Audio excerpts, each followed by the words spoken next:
All right, today our focus on Islam is going to deal with Islam's spread. And mainly what we're going to focus on here are the political aspect of this. We'll talk a little bit about social and cultural and so on. But mainly what we want to focus on here is understanding Islam's spread through politics and the different caliphates or empires that existed and what happened to them and how that impacted the larger world that we'll be studying here later on. So we begin with the Umayyad Caliphate, and they had been Muhammad's rivals until they had been brought into the fold during Muhammad's life. And they're the ones who actually take Islam and hit the road with it, basically. They move to the northern part of the Arabian Peninsula and conquer people there who don't come into the fold of Islam. And so really when you think about Islam spreading, yes, the idea of Islam spreading by the sword is true in some cases, but it was mostly within the Arabian Peninsula itself to get the people in the home area on board with Islam.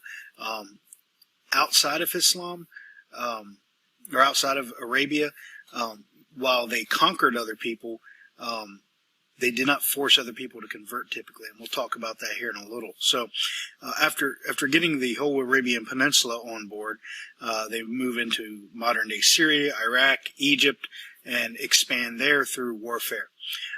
Now, the original plan wasn't to expand beyond their territory. It was to go there, take the booty, basically, the money, all the wealth they could get from these people, and bring it back home and live the good life, so to speak. But that changes, and they end up later on staying where they are, having more people from the Arabian Peninsula migrate out of there into their places. So at its height, the Umayyad Caliphate is of a tremendous size. And you see they rule not for a tremendously long time, and we'll talk about why here in a little bit, but they rule for until 750. And you see they reach all the way up into Spain. They even threaten France at one point. They all the way down through the Sahara Desert, of course the Arabian Peninsula. Then they come knocking on the door of the Byzantine Empire, which we'll talk about, and then all the way into Central Asia. So why are they able to be so successful at expansion, at conquering their neighbors? Well, first let's understand their motives for conquest, okay? So non-Arabs outside of the Arabian Peninsula had always viewed them as barbarians, as savages. So the Persians and the Romans, for example, thought of them as, again, just barbarian camel herders and did not see them as really civilized. So a little bit of revenge. The promises of riches. Again, we learned about how the Arabian Peninsula is lacking in a lot of things, not least of all is water. And so there's a lot of wealth out there. Egypt and the old Persian Empire has a lot of wealth, and if you can take it from them, that's going to make you wealthy. And a chance to promote their religion, which was almost secondary, because here's the thing.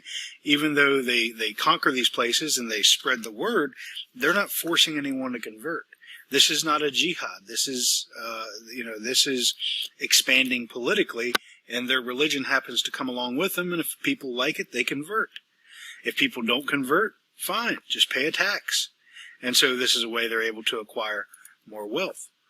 So the two empires that that kind of bordered the Arabian Peninsula were the Sasanians, which had been, as if you remember back, they had been the successors to Alexander the Great's empire after he conquered Persia, and then his empire was split up. The Sasanian Empire was basically a part of the old Persian Empire. And the Byzantine Empire is the other one, and we'll talk about them in a second. But the Sasanians are very vulnerable to attack. And that's because for the last few centuries, they had been fighting the Byzantines pretty much constantly. And so it had weakened them at that point in time.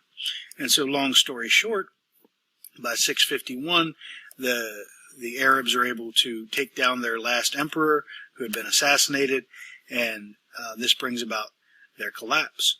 And so the Arabs pour into the heartland of Iran, the old Persian Empire, and they take it over. And so we take a look at this map here, and we see here's the Arabian Peninsula. Here is the Sassanid Empire, and then here we see part of the Byzantine Empire. And the reason they were in constant conflict, they were right next to each other. And if you think back to the classical period, it makes sense.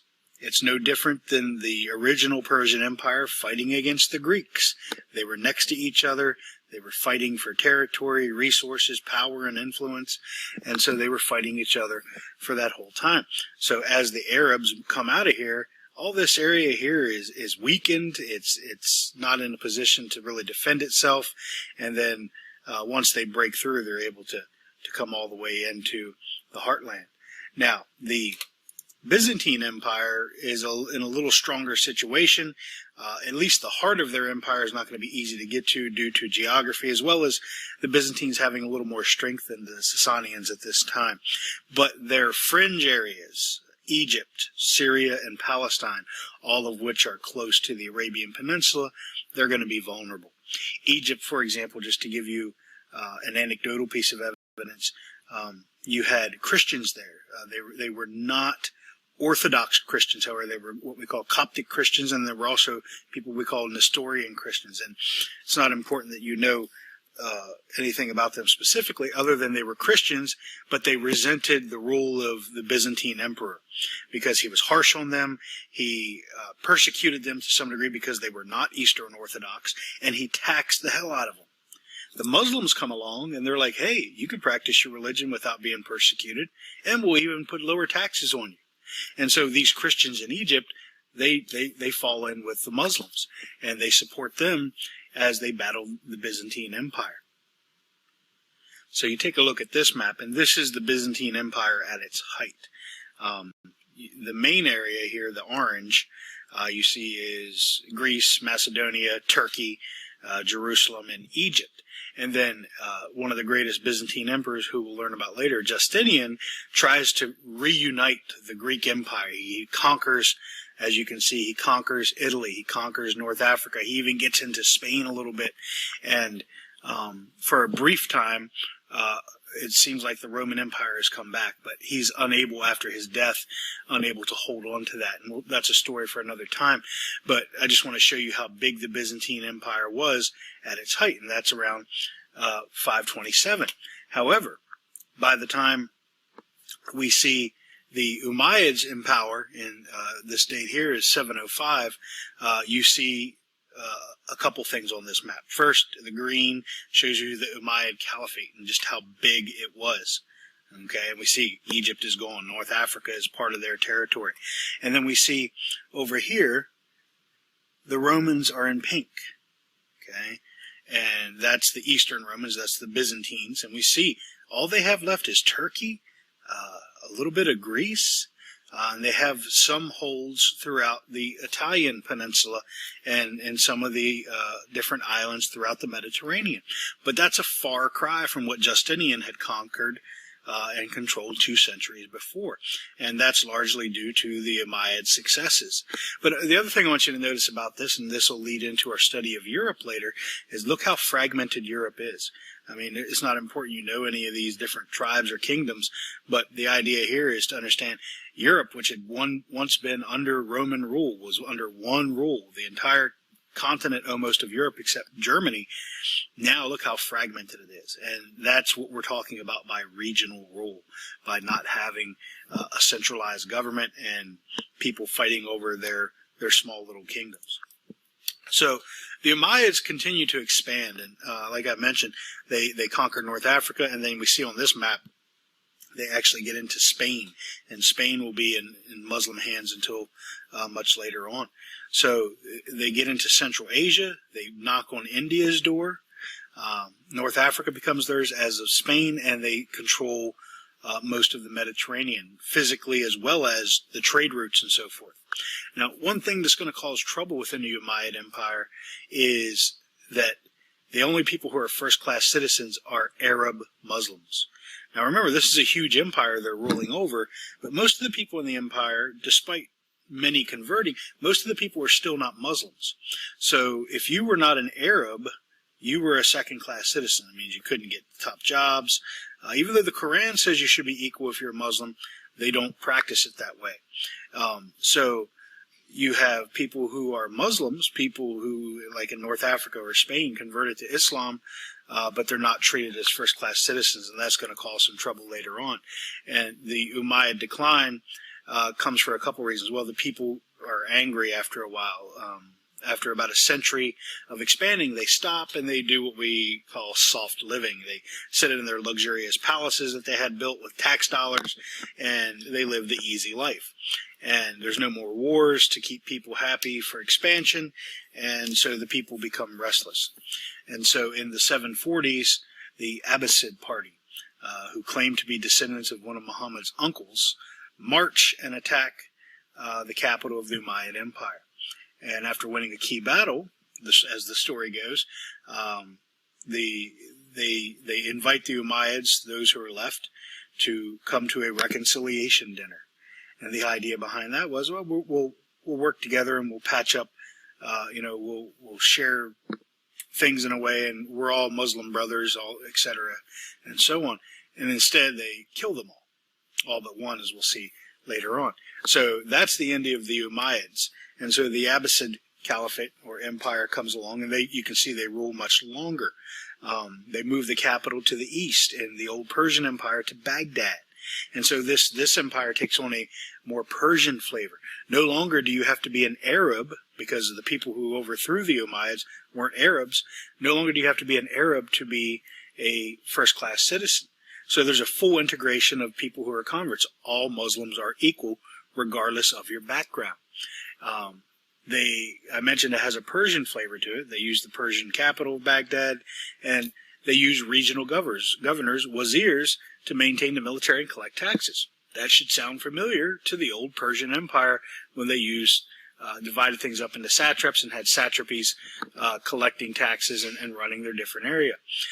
This is Islam's golden age, and we already watched the video about Islam's achievements. Most of these came in the 9th and 10th centuries under the Abbasids. So we take a look at this map, and we see here the blue shows us all the way up into Spain, but we see they're going to be the ones that actually break into India. And you can see it's pretty far. The furthest extension you can see goes down into Africa. They're going to even eat away more of the Turkish territory from the Byzantine Empire. They're going to go further than any Muslims had ever gone before. However, the entire time they rule, it's not ruled by the actual people who started the empire. And I'll get to that in a second. But one of the other connections to the bigger picture is the Afro-Eurasian trade networks, the Silk Roads, the Sea Roads. They start booming again. The trade is great again, because after the Romans had collapsed in the west and the Han had collapsed in the east, the Silk Roads weren't nearly as used, and so they kind of fall into disrepair, literally and figuratively. There's not as much trade, and so the world is not as interconnected. But with China's golden age happening at about the same time as the Muslim golden age, that's going to reinvigorate trade during this area. 1055, the Seljuk Turks conquer Baghdad, and they force the caliphate to name their leader the Sultan, which has many meanings, but in this case it means Muslim sovereign. And so they rule for about 200 years until the Mongols come along, and we'll learn about them later. But they beat the Byzantines in Turkey and Jerusalem, and of course taking over Jerusalem, the Holy Land, is going to prompt, as we'll learn later, the Crusades from the Christian West. Muslim Spain, as I mentioned, one of the Umayyads had survived, and he made his way to Spain, and so he keeps the Umayyad Caliphate at least alive in a portion of the Islamic world in Spain. Even though they only rule till 1031, Spain stays in Muslim hands until 1492. The same year that the Muslims get kicked out of Spain is the same year Columbus discovers America. Okay, looks like I'm just about out of time, as I only get 15 minutes to record these videos, so sorry I can't explain these last two slides to you, but talking about Muslim empires elsewhere, take a look, and if you have questions, feel free to ask them in the homework questions.